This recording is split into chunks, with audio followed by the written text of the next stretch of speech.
Hi, my name's Alicia, and this is my colleague Moran.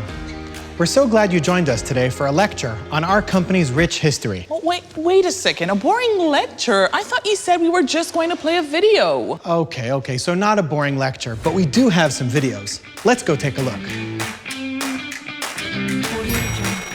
Our company has nearly 80 years of history in the agriculture industry. It's true. Adama has been around for that long, which is what makes it fascinating. It all started back in the 40s with 4 young entrepreneurs who were producing chemicals in Jerusalem for the Haganah, the Jewish paramilitary organization. And to think that kids these days spend their time making videos that disappear within 24 hours. Selfie time! It's starting. After Israel's War of Independence in 1948, the entrepreneurs formed a cooperative called Agan to produce chemicals for agriculture and other uses. Around the same time, one of the original founders left and relocated to the desert to form another chemical company called Machteshem. You see, even then, we couldn't get 4 of our people to agree. At the same time, on the other side of the world, a company called Sanonda was founded in China. Wait, China? Why are you jumping to China? Remember that for later, pal. For 2 decades, the 2 Israeli companies competed against each other and created products separately, focusing mainly on the Israeli market. And then in the 70s, the 2 companies teamed up under the name Machteshem Agan to distribute their products worldwide and reach more markets. Machteshem focused on insecticides and fungicides, while Agan focused on herbicides. They also started registering and selling end products directly to markets and distributors worldwide, rather than just active ingredients locally. And shortly after that is when they really started collecting passport stamps. First Greece in the 80s through a local partnership, and then by founding their own companies in France, Italy, the UK. Yep.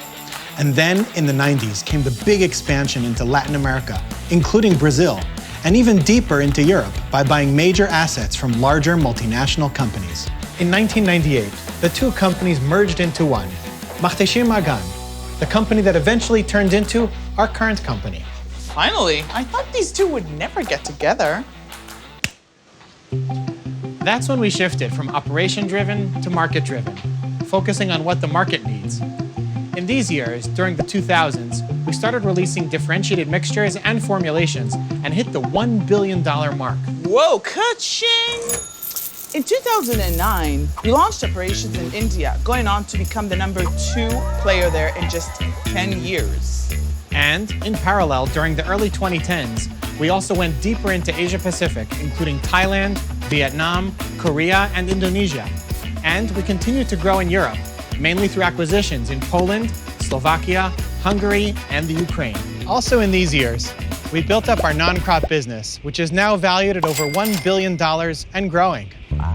Well, our once small company grew rapidly and was now operating all over the world, but still under many different local brands. It was time for a change to one company, one brand. That's when Machteshem Agan joined the ChemChina group, and 3 years later, in 2014, we rebranded and got a new name, Adama, which means earth or soil in Hebrew. We've joined forces with Sanonda and Ampan, and we're now the world's first and largest integrated global China crop protection leader. And we're serving farmers in over 100 countries. And we're planning to double the size of the company in the coming decade by bringing in dozens of new active ingredients for a differentiated portfolio. Not bad for a small company started by a bunch of students, right? And we're just getting started.